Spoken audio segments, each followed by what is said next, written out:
Assalamualaikum warahmatullahi wabarakatuh. Waalaikumsalam. Alhamdulillahi rabbil alamin. Wassalatu wassalamu ala ashrafil anbiya'i wal mursalin Sayyidina wa maulana Muhammadin wa ala alihi wa sahbihi ajma'in. Amma ba'd. Ayyuhal ikhwah, a'azzani wa a'azzakumullah, saudara-saudaraku, bapak-bapak yang semoga dimuliakan oleh Allah. Kita lanjutkan kembali kajian kita seperti biasa di malam Kamis untuk mengkaji pembahasan akidah menggunakan kitab Khudh Aqidatak minal kitab was sunnatis sahihah. Ambillah akidahmu dari Al-Quran dan hadis-hadis yang sahih, karya Syekh Muhammad bin Jamil Zainu rahimahullahu ta'ala. Ya, pada pertemuan sebelumnya kita sudah menyebutkan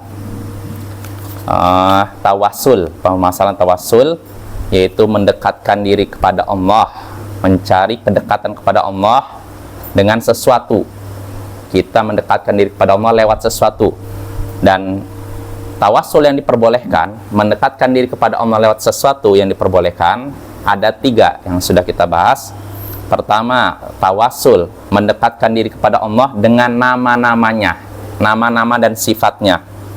Seperti kita minta kepada Allah, misalkan kita minta kekayaan, berarti sebutlah nama Allah yang ada hubungannya dengan kekayaan. Yaitu apa contohnya? Ghani, maha kaya, yang maha kaya. Ya Ghani, wahai yang maha kaya, aghnini, kayakanlah diriku. Ini namanya tawassul dengan nama-nama Allah. Ini diperbolehkan Bapak, dan sepakat para ulama berdasarkan ayat dalam surat Al-A'raf, walillahil asmaul husna fad'uuhu biha. Milik Allah lah nama-nama yang indah, maka berdoalah kepada Allah, serulah Allah, panggillah Allah sambil menyebutkan asmaul husna tadi. Bapak, jadi kita disunahkan kalau berdoa kepada Allah supaya doa kita dikabulkan, berdoanya sambil menyebutkan nama-namanya, ya, atau sifat-sifatnya. Sebagaimana juga sudah kita singgung dalam ayat sebelumnya, Nabi SAW menyebutkan salah satu sifat Allah dalam doa, as'aluka biridhaka min sakhatik. Di antaranya itu Bapak, Nabi pernah berdoa, aku memohon kepadamu ya Allah dengan keridhaanmu, aku berlindung kepadamu lewat keridhaanmu dari kemurkaanmu. Jadi beliau memohon kepada Allah dengan menyebutkan sifat apa? Ridha. Ya. Beliau berlindung pada Allah dengan menyebutkan sifat ridha Allah, berlindungnya dari apa? Kemurkaan Allah. Nah, yang seperti ini disyariatkan dan dianjurkan. Jadi tawassul yang diperbolehkan, tawassul dengan nama-nama dan sifat Allah, gitu ya. Kita memanggil Allah sambil menyebutkan nama dan sifat Allah. Itu yang pertama. Yang kedua yang diperbolehkan juga, yaitu dengan amal soleh. Kita berdoa kepada Allah sambil menyebutkan amal soleh yang pernah kita kerjakan. Dalilnya itu hadis dalam Sahih Bukhari tentang 3 orang yang terjebak dalam gua, Bapak ya. Masih ingat insya Allah ya. Jadi 3 orang ini masuk ke dalam gua, karena hari sudah malam, tiba-tiba jatuhlah batu besar menutup pintu gua, sehingga mereka tidak bisa keluar, tertutup guanya. Anggap ini pintunya Bapak. Batu besar menutup ini. Didorong susah, berat. Akhirnya mereka berkata, tidak ada yang bisa menyelamatkan kita dari batu besar ini kecuali kalau kita berdoa kepada Allah sambil menyebut apa? Amal soleh yang pernah kita kerjakan. Akhirnya masing-masing berdoa. 3 orang ini berdoa kepada Allah sambil menyebutkan amal soleh yang pernah dikerjakan. Yang pertama, dia menyebutkan amal solehnya berupa apa? Ada yang masih ingat? Baktinya kepada orang tua. Nah, setelah dia menyebutkan baktinya kepada orang tua, dia pun berkata, Allahumma in kuntu fa'altu dzalika ibtigha'a wajhik fafarrij 'anna ma nahnu fi. Ya Allah, kalau memang aku melakukan tadi, yaitu berbakti kepada orang tua karena mengharapkan wajahmu, karena ikhlas, kalau memang aku berbakti kepada orang tua ikhlas, karena ikhlas, dengan ikhlas karenamu, maka selamatkanlah kami dari batu besar yang menutup pintu gua ini. Fan farajatis sakhrah. Akhirnya bergeserlah batu itu ghairu annahum la yastati'una al-khuruja minha, tapi mereka masih belum bisa, kan mungkin gesernya sedikit Pak. Ini pintu ini gesernya segini, kita mau keluar nggak bisa kan segini. Akhirnya ini orang pertama sudah selesai doa. Yang kedua, yaitu seorang pria yang berdoa kepada Allah sambil menyebutkan amal solehnya. Apa itu amal solehnya? Dia menjauhi zina, padahal dia mampu. Kalau orang nggak zina tapi karena tidak mampu, ya ini nggak dapat pahala Bapak ya, dan nggak dapat dosa juga. Tapi kalau dia sudah mampu, kita sudah bahas dalam hadis sebutkan hatta idza qadartu 'alaiha, hingga aku bisa menguasai si wanita itu. Dalam riwayat lain, maaf, hatta idza qa'adtu baina rijlaiha, hingga ketika aku sudah duduk di antara kedua kakinya. Artinya sudah melakukan itu, mau melakukan itu sebentar lagi. Tiba-tiba si wanita berkata, "Ittaqillah, takutlah engkau kepada Allah. Bertakwalah engkau kepada Allah. Wala tafuddal khatama illa bihaqqi." Jangan engkau pecahkan cincin kecuali dengan cara yang benar. Maksudnya apa Bapak? Pecahkan cincin kecuali dengan cara yang benar. Maksudnya, ya jangan renggut keperawananku. Ya ibaratnya keperawanan diidentikan dengan cincin. Ini kata wanita ini. Nah, ketika dengar itu, teguran dari wanita ini, padahal udah sebentar lagi melakukan itu, langsung si laki-laki ini tinggalkan wanita itu. Fansaraftu anha wa hiya ahabbun nas ilai. Aku pun berpaling dari si wanita itu, pergi, padahal dia orang yang aku sukai. Dia wanita yang paling ia sukai, plus dia juga mampu melakukan itu, tapi dia tinggalkan. Karena apa? Takut kepada Allah. Diingatkan, takutlah engkau kepada Allah, takut dia langsung. Wa taraktu dzahaba alladhi a'taituha, dan aku tinggalkan uang emas yang sudah kuberikan kepadanya. Jadi sebelumnya dia kasihkan uang emas hadiah gitu, tapi ketika dibilang takutlah engkau kepada Allah, bertakwalah engkau kepada Allah, dia pun langsung tersadar. Dia tinggalkan zina padahal dia mampu. Ini amal soleh bukan Bapak? Amal soleh ini, meninggalkan zina amal soleh.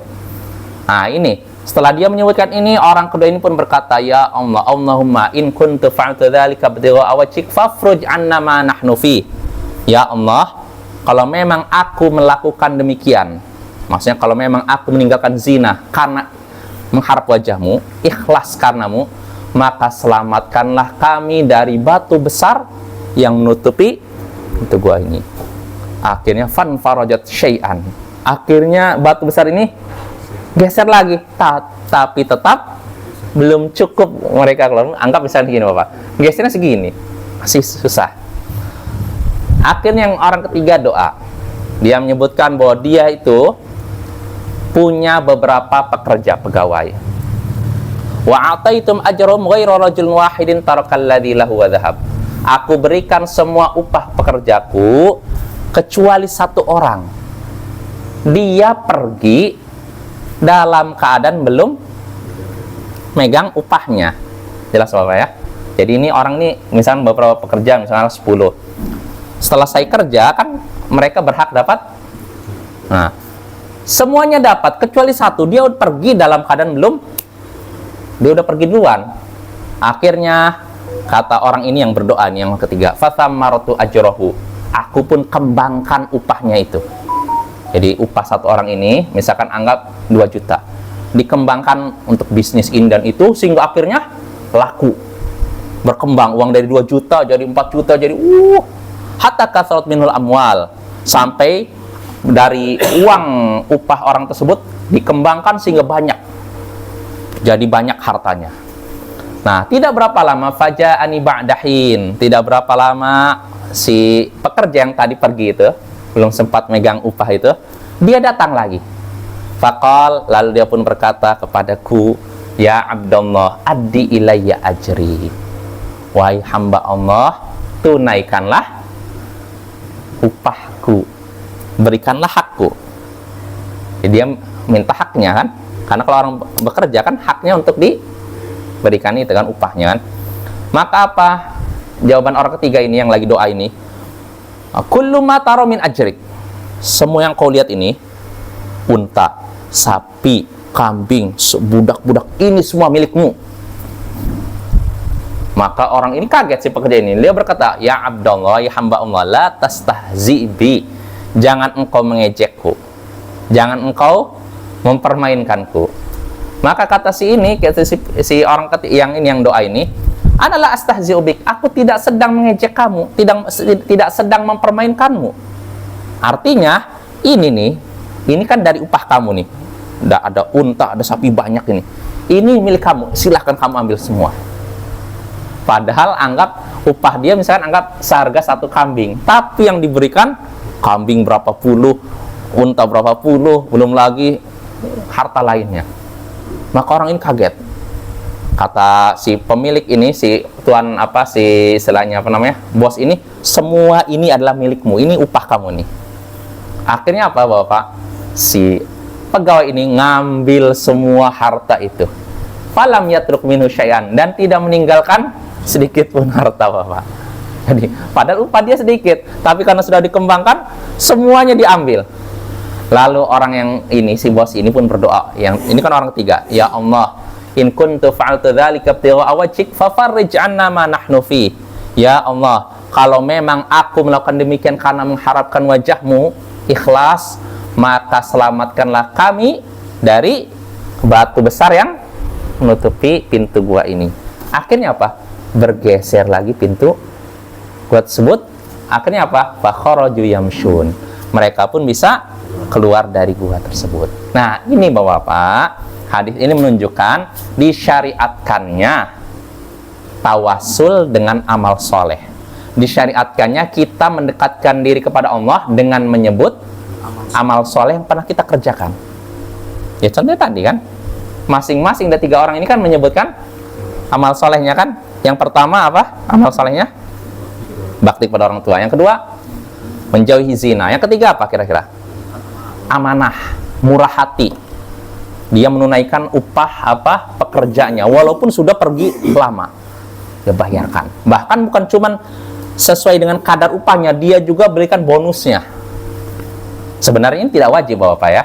Jadi kalau Bapak kita jadi bos atau jadi kepala, kita punya anak buah, misalkan upah dia misalkan 1 juta atau 2 juta. Lalu orang ini pergi dalam keadaan belum ngambil gajinya. Lalu tidak berapa lama, mungkin setahun 2 tahun dia datang, maka yang wajib kita bayar berapa? 2 juta itu. Namun kalau ternyata anggap nih 2 juta ini kita pakai untuk bisnis, sehingga jadilah 1 ruko, rumah toko, 1 mobil. Nah, yang wajib dibayarkan kepada dia berapa? Tetap 2 juta. Tapi kalau kita mau bermurah hati, udah nih mobil ini jadi milik kamu, ini rumah ini milik kamu, ini pun boleh. Seperti orang tadi, apa ya? Nah, itu contohnya. Dia menyebutkan amal solehnya, yaitu amanah dan murah hati. Nah, karena mereka berdoa dengan menyebutkan amal soleh itu, akhirnya Allah selamatkan mereka dari batu yang menghalangi pintu gua. Nah, ini Bapak-Bapak menunjukkan tawasul yang diperbolehkan. Yang kedua, selain pertama, tawasul mendekatkan diri kepada Allah dengan menyebut nama dan sifat Allah. Kedua, mendekatkan diri kepada Allah dengan menyebut amal soleh. Tawasul dengan amal soleh ini diperbolehkan, apa ya? Lalu yang ketiga, yang tidak disebutkan Syekh, jadi saya sebutkan saja. Tawasul yang diperbolehkan yang ketiga, mendekatkan diri kepada Allah dengan sesuatu yang dibolehkan, yaitu tawasul dengan doa orang soleh yang masih hidup. Nah, ini Bapak nih, perlu kita garis bawahi, garis atasi. Tawasul kepada Allah dengan doa orang soleh yang masih hidup, bukan yang sudah mati, yang masih hidup. Dalilnya apa ini diperbolehkan? Seperti para sahabat, mereka kadang datang kepada Rasulullah lalu berkata, ya Rasulullah, ud'uli, wahai Rasulullah, doalah kepada Allah untuk. Ini kan berarti kan mendekatkan diri kepada Allah lewat doa. Rasulullah orang soleh bukan? Pemimpinnya orang soleh kan? Nah, yang seperti ini boleh Bapak. Kita misalkan lihat ada orang soleh yang kita pandang soleh, jaga ibadah, akidahnya bagus, lalu kita datang kepada dia, tolong doakan saya ya supaya bisa mendidik anak istri, doakan saya ya supaya pernikahan saya lancar. Yang seperti ini diperbolehkan Bapak. Seperti para sahabat, mereka datang kepada Nabi minta Nabi supaya berdoa kepada Allah. Nah, ini sekali lagi, tawasul ini meminta doa orang soleh yang masih hidup. Adapun yang sudah meninggal, maka yang seperti itu tidak diperbolehkan. Bahkan itu bisa menjerumuskan pelakunya ke dalam kemusyrikan, syirik, dosa besar. Kenapa nggak bisa kepada orang yang sudah mati, orang soleh? Karena sudah terputus alam. Percuma kita minta-minta pada dia, dia tidak akan dengar. Kalaupun dengar, dia nggak bisa nolong. Udah beda alam Bapak ya. Jadi rugi. Maka kalau kita mau, misalkan saya ini pengen minta didoakan oleh seorang, ya datang aja kepada orang soleh, ulama, siapa tolong doakan saya ya Buya, boleh. Tapi kalau sudah meninggal dalam kubur, kita mau nangis-nangis di depan kuburan dia, tidak ada gunanya. That's Bapak ya. Begitu juga Rasul, sama aja. Ke Rasul pun tidak. Makanya para sahabat Bapak, ketika di zaman Rasulullah SAW hidup, ketika kemarau, mereka datang kepada Rasulullah, minta apa? Wahai Rasulullah, doalah kepada Allah supaya, ini banyak hadisnya Bapak. Seperti Rasulullah ketika khutbah Jumat, tiba-tiba datang orang Arab Badui, Arab pedalaman, lalu berkata, ya Rasulullah, halakatil amwal, wahai Rasulullah, harta kami udah binasa nih. Pohon-pohon sudah mengering, hewan ternak udah pada mati, kelaparan semuanya. Fad'ullah yughithuna, berdoalah kepada Allah agar dia menurunkan jantung kami. Ini Arab Badui ini ngomong ketika Nabi sedang khutbah Bapak. Ada yang pernah nyoba kayak gitu? Itu boleh sebenarnya ya. Tapi kalau bagi orang kita, nggak sopan. Padahal boleh. Kita ngomong sama khotib dalam khutbah Jumat diperbolehkan kalau ada hajat. Yang nggak boleh itu kalau nggak ada hajat. Misalkan lagi khutbah gini, tiba-tiba, Pak Ustadz, tadi anak ada di sana ya, di rumah. Ini nggak boleh kayak gitu. Tapi kalau nanyanya yang ada hubungannya dengan misalkan umat, atau ada hubungan dengan khutbah Jumat, bukan butuh, nggak masalah. Seperti Arab Badui itu minta kepada Nabi ketika Nabi sedang khutbah. Dan Nabi tidak memarahi dia kan? Kalau seandainya itu salah, tentu Nabi akan apa? Marahin, nggak sopan kamu. Lagi khutbah Jumat, nggak boleh nanya. Nah, tapi dia karena membutuhkan. Dia langsung berkata, wahai Rasulullah, harta hewan ternak sudah pada kelaparan, pohon-pohon sudah pada mati. Berdoalah kepada Allah agar menurunkan hujan kepada kami. Maka Rasulullah SAW pun mengangkat tangannya, Allahumma aghithna, Allahumma aghithna, Allahumma aghithna. Ya Allah, turunkanlah hujan kepada kami. Ya Allah, turunkanlah hujan kepada kami. Ya Allah, turunkanlah hujan kepada kami. Setelah Rasulullah selesai turunkan tangan, awan-awan langsung berkumpul, lalu makin tebal-tebal, makin menghitam, lalu turun hujan. Dari Jumat itu sampai Jumat berikutnya, berarti berapa hari? Seminggu.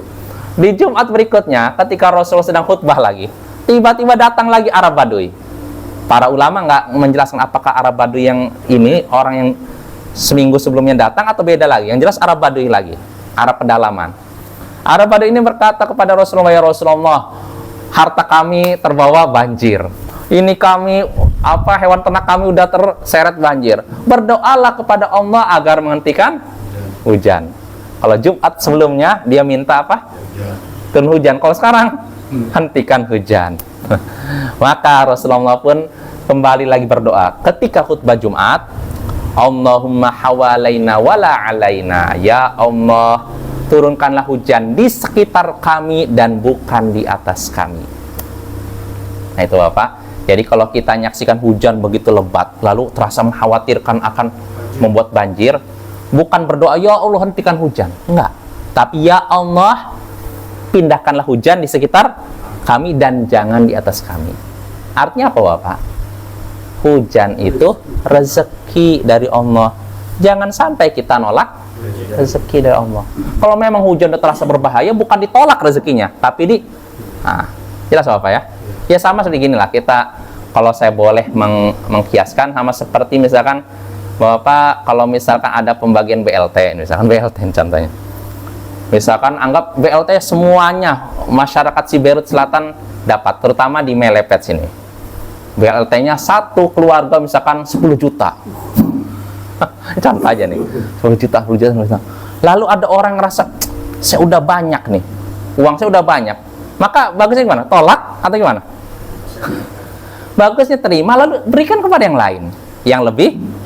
Nah itu Bapak ya. Jadi tolak rezeki kan, alihkan ke yang lain. Ya itu rezeki Bapak ya. Nah sama seperti tadi hujan itu rezeki. Maka jangan kita tolak, tapi alihkan ke yang lain. Jelas Bapak ya. Nah di sini Bapak, kita berbicara masalah tawasul, mendekatkan diri kepada Allah dengan sesuatu. Di sini menunjukkan disyariatkannya tawasul dengan doa orang soleh yang masih hidup. Ya, kalau yang sudah meninggal enggak. Karena para sahabat ketika Rasulullah hidup minta Rasulullah berdoa. Nah, setelah Rasulullah wafat, apa yang dilakukan para sahabat? Apakah datang ke kuburan Nabi, wahai Nabi, doalah kepada Allah supaya menurunkan hujan? Begitu Bapak? Nggak ada satupun riwayat yang menyebutkan demikian. Namun apa yang dilakukan para sahabat ketika Nabi sudah meninggal, lalu terjadi kemarau panjang? Mereka datang kepada paman Nabi. Kalau waktu Nabi hidup, datangnya pada siapa? Pada Nabi. Tapi ketika Nabi meninggal, mereka datang kepada pamannya Nabi, Abbas bin Abdul Muthalib. Lalu minta Abbas apa? Berdoa kepada Allah. Nah itu Bapak ya. Jadi kalau kita mau tawassul kepada Allah, yang ketiga ini yang diperbolehkan dengan doa orang soleh yang hidup. Jangan yang sudah meninggal. Kalau sudah meninggal bisa terjatuh dalam perbuatan musyrik, perbuatan syirik Bapak ya. Nah itu tawassul yang tiga tawassul yang diperbolehkan. Ini disepakati para ulama. Pertama, tawassul dengan nama-nama dan sifat Allah, mendekatkan diri kepada Allah dengan menyebut nama dan sifatnya. Lalu kedua, tawassul dengan amal soleh, mendekatkan diri kepada Allah dengan menyebut amal soleh yang kita kerjakan. Lalu ketiga, tawassul dengan doa orang soleh yang masih hidup, ya, mendekatkan diri kepada Allah dengan meminta doa kepada orang soleh yang masih hidup. Inilah tawassul yang diperbolehkan dan disepakati oleh para ulama. Adapun selain tawassul yang tiga ini Bapak, maka hukumnya terlarang. Apa saja? Ini yang akan kita bahas. Kata Syekh di sini, yang kedua, saya menyebutkan tawassul yang terlarang. At-tawassulul mamnu'. Tawassul yang terlarang, wa huwa du'aul amwat wa talabul hajati minhum, yaitu memanggil-manggil orang mati, menyeru orang mati, berdoa kepada orang mati dan meminta kebutuhan dan hajat kepada mereka. Kama huwa waqi'ul yaum, sebagaimana itu terjadi sekarang ini. Wa huwa syirkun akbar, dan itu syirik besar, bukan syirik kecil, syirik besar. Liqauli ta'ala, berdasarkan firman Allah Ta'ala, wala tad'u min dunillahi ma la yanfa'uka wa la yadhurruk. Jangan kalian menyeru selain Allah sesuatu yang tidak bisa memberikan manfaat kepadamu dan tidak bisa memberikan bahaya kepadamu. Jangan menyeru selain Allah, berdoa kepada selain Allah padahal dia tidak bisa memberikan manfaat dan tidak bisa memberikan bahaya. Fa in fa'alta, kata Allah, kalau engkau melakukan demikian, fa innaka idza minadh dhalimin. Kalau engkau melakukan demikian, berarti engkau termasuk orang-orang zalim. Maksud orang zalim di sini maksudnya orang-orang musyrik, Bapak. Karena syirik adalah kezaliman yang besar. Nah, itu Bapak ya. Jadi kalau kita punya kebutuhan, berdoalah kepada Allah, tawassul tadi dengan apa? Sebut nama dan sifat Allah. Kedua, sebutkan amal soleh yang pernah kita kerjakan. Ketiga, lewat orang soleh yang masih hidup, minta kepada, doakanlah saya, doalah kepada Allah untuk saya. Ini diperbolehkan. Nah, jangan datang ke kuburan tertentu lalu ngajak ngobrol, Pak Kiai, gimana nih? Saya lagi sulit nih, doalah kepada Allah untuk saya terlilit hutang nih. Dia minta-minta ke Pak Kiai atau Pak apapun lah, Tuan Guru dan semacamnya.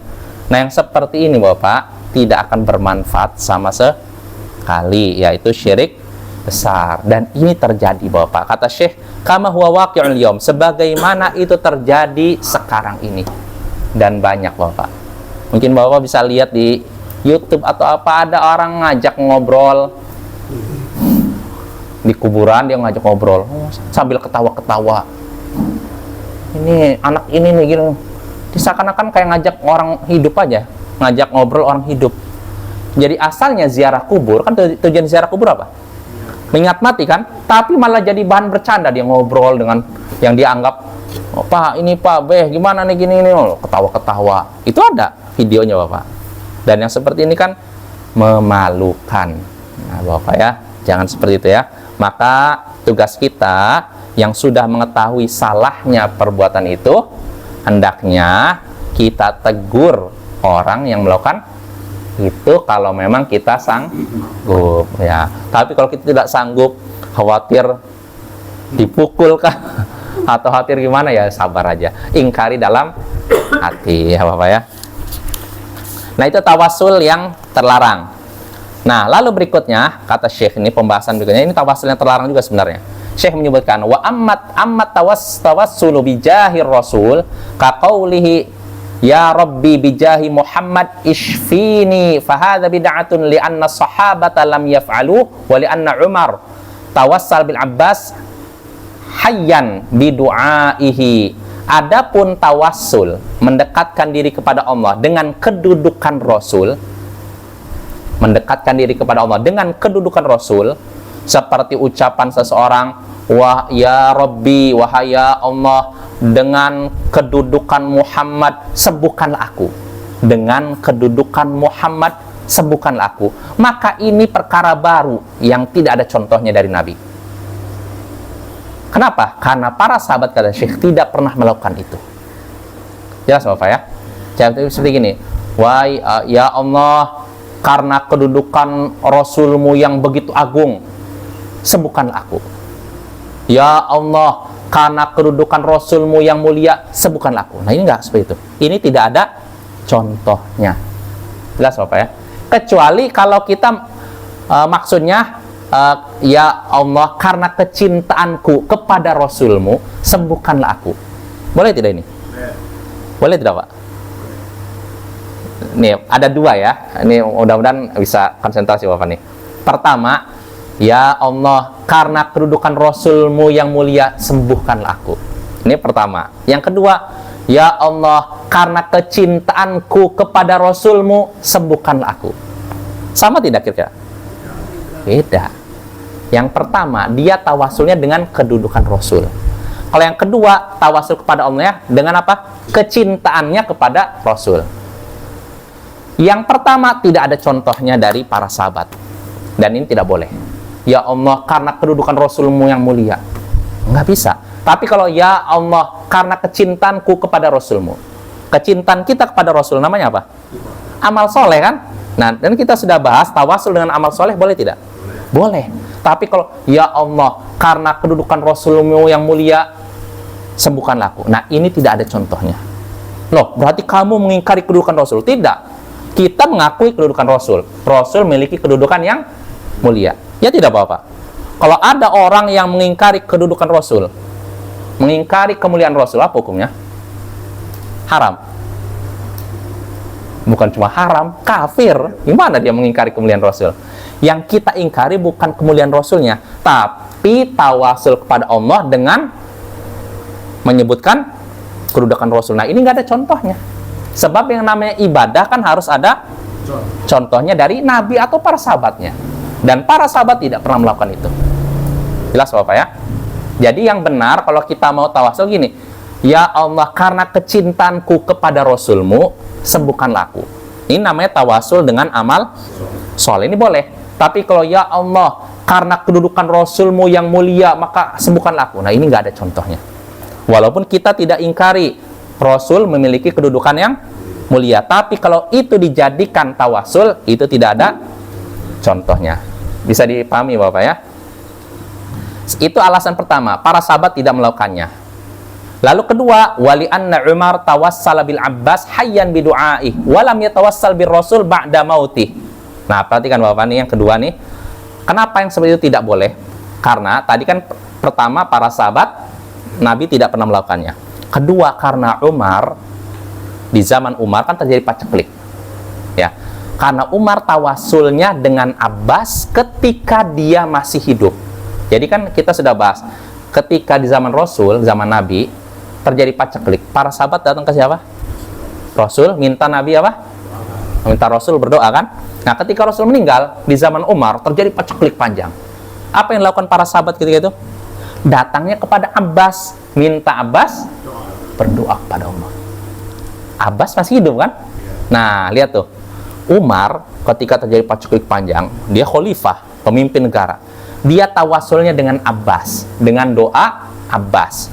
Dan dia seorang yang soleh dan masih hidup. Dan Umar ketika itu tidak tawasul dengan Rasul setelah meninggal beliau. Jadi Umar tidak berkata, "Ya Allah, karena kedudukan Rasulmu yang mulia, turunkanlah hujan kepada kami." Enggak. Jelas apa ya? Umar enggak. Padahal apakah Umar mengingkari kedudukan Rasul? Tidak. Kita semua enggak mungkin seorang yang mengaku Muslim mengingkari kedudukan Rasul. Kalau ada orang yang mengatakan Rasul enggak punya kedudukan yang mulia, kafir dia. Bukan cuma fasik, dia kafir, bukan Muslim. Nah, tapi yang jadi masalah bukan masalah mengingkari kedudukan Rasul, tapi menjadikan kedudukan Rasul sebagai apa? Tawasul. Nah, ini tidak ada contohnya. Nah, kata Syekh di sini, wa hadza tawassulu qad yuaddi ila syirk. Nah, ini Bapak nih. Tawassul yang seperti ini kadang bisa mengantarkan kepada syirik.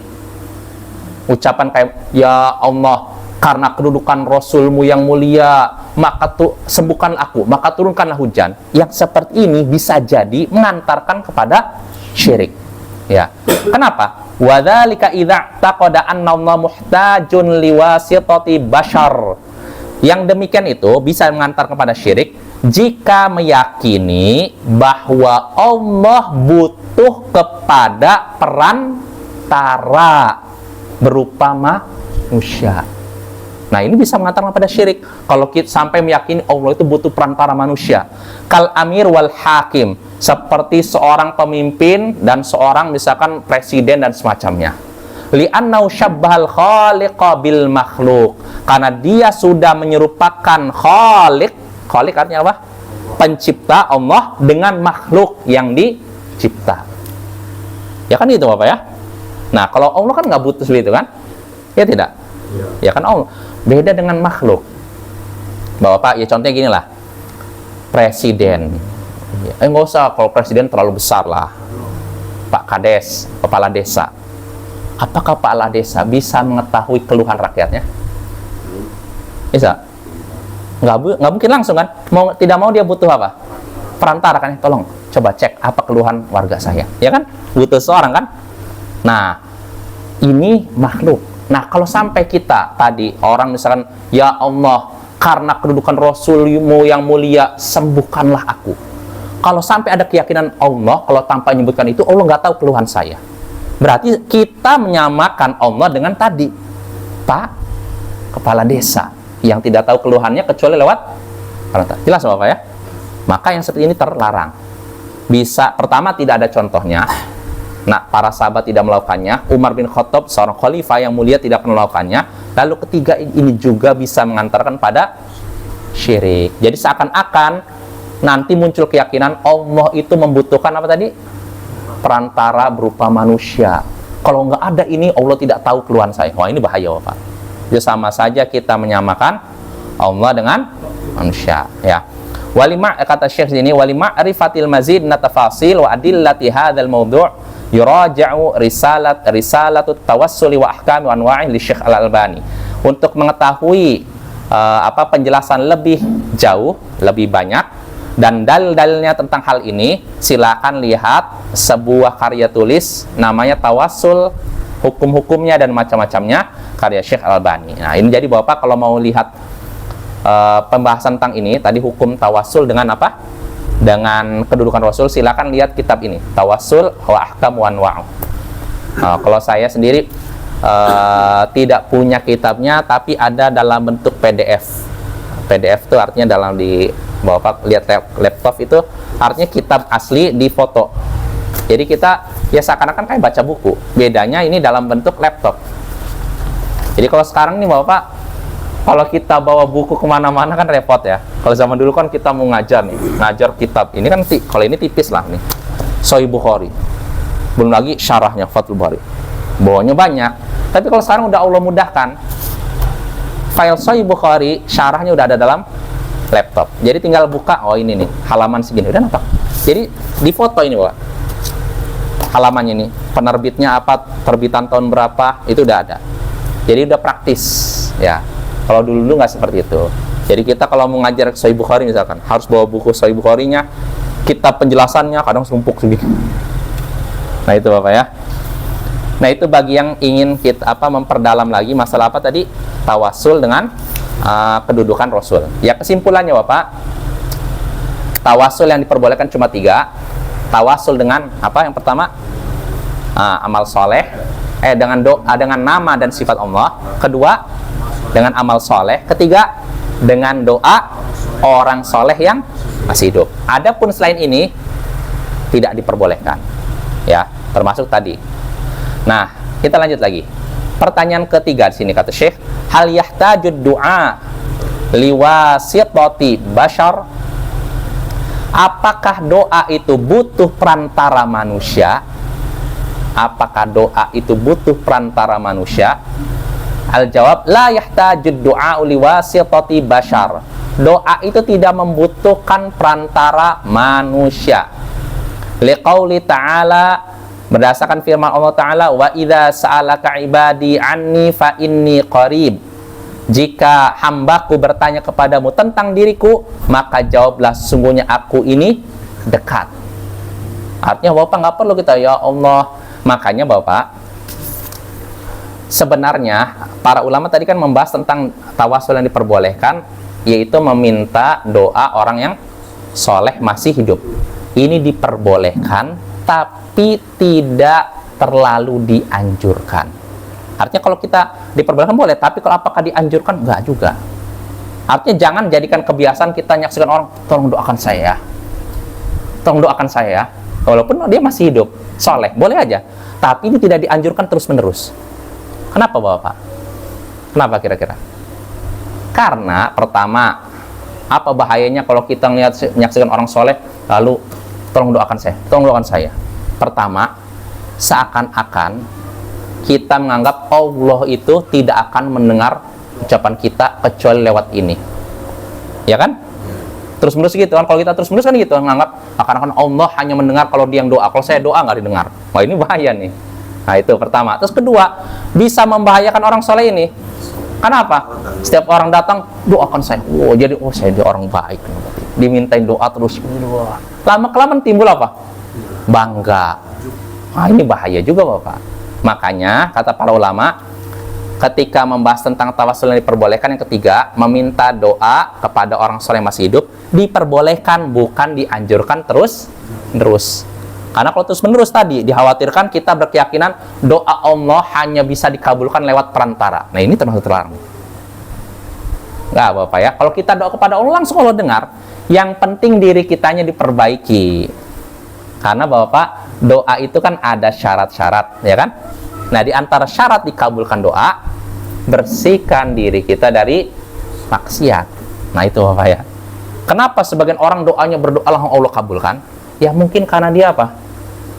Dia menjaga diri dari dosa. Sedangkan kita doa berkali-kali kok nggak dikabulkan? Ya karena kita banyak dosa. Ya, maka sebaiknya bersihkan diri kita dari dosa, lalu berdoa kepada Allah. Kalau memang kita doanya benar-benar ikhlas, Allah kabulkan Bapak ya. Makanya Allah katakan tadi, jika hambaku bertanya kepadamu tentang diriku, maka sungguhnya aku dekat ya. Surat Al-Baqarah. Wa qaulu sallallahu alaihi wasallam, dan Syekh menyebutkan dalam hadis, innakum tad'una sami'an qariban wa huwa ma'akum. Ai bi'ilmihi, rawahu Muslim.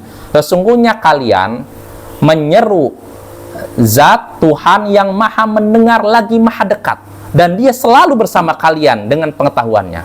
Hadis riwayat Muslim.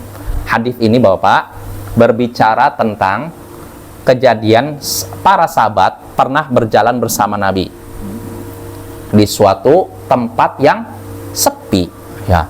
Tapi ketika itu para sahabat karena mungkin semangatnya berteriak, bertakbir dengan suara keras, Allahu Akbar.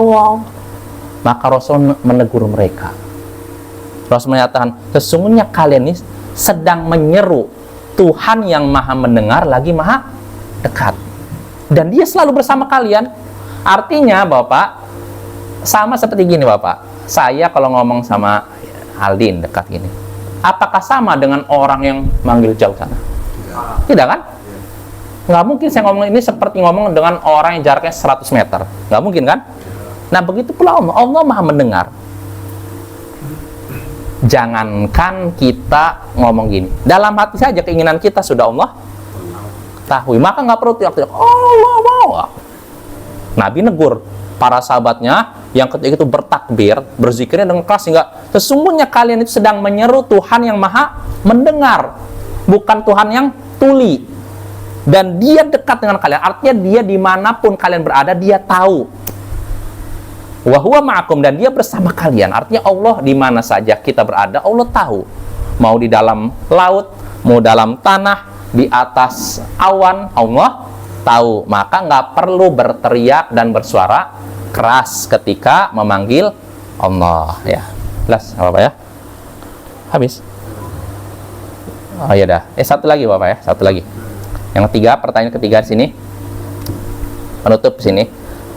Pertanyaan ketiga, hal yajuzu talabud du'a minal ahya. Nah, ini pembahasan tadi. Apakah boleh meminta didoakan oleh orang yang masih hidup? Al-jawab, jawabannya, yajuzu talabud du'a minal ahya lal amwat. Boleh meminta didoakan oleh orang yang masih hidup dan bukan orang yang sudah mati. Boleh Bapak, bukan artinya dianjurkan terus-menerus. Kalau kita kadang-kadang bolehlah, tapi kalau terus-menerus jangan. Qala ta'ala yukhatibur rasul hayyan. Allah berfirman mengajak Rasulnya yang ketika itu masih hidup, wastaghfir lidzambik walil mu'minina wal mu'minat. Mohon ampunlah kepada Allah atas dosamu dan mohonkanlah ampun untuk orang-orang mukmin dan mukminat. Nah, ini menunjukkan kalau kita mau minta doa, mintanya doanya kepada orang masih hidup. Tolong doakan saya. Nah, ini boleh. Tapi sekali lagi jangan terus-menerus, karena nanti efek negatifnya begitu Bapak, sudah kita bahas. Wa fil hadits sahih, nah ini hadis terakhir. Wa fil hadits sahih alladzi rawahu Tirmidzi, dan dalam hadis sahih yang diriwayatkan oleh Imam Tirmidzi, anna rajulan dhariral basar atan nabi faqala ud'ullah an yu'afiyani. Sesungguhnya seseorang buta, bermata buta, mendatangi Nabi sallallahu alaihi wasallam, lalu dia berkata, ya Rasulullah, berdoalah kepada Allah agar menyembuhkan mataku yang buta. Akhirnya Rasulullah pun menyuruh dia wudu, sholat, lalu Rasulullah doakan dan ternyata sembuh. Nah, ini Bapak, ini menunjukkan bolehnya meminta kepada orang yang masih hidup untuk mendoakan kita. Sekali lagi Bapak, yang masih hidup. Adapun yang sudah meninggal, sudah terputus, maka tidak diizinkan. Ya, mungkin itu saja. Insya Allah pada pertemuan berikutnya kita lanjut pertanyaan yang keempat, yaitu pertanyaan yang penting. Ma hiya wasitatur rasul? Apa itu perantara Rasul? Insya Allah ini akan kita bahas pada pertemuan berikutnya. Subhanakallahumma bihamdik, asyhadu an la ilaha illa anta, astaghfiruka wa atubu ilaik. Assalamualaikum warahmatullahi wabarakatuh.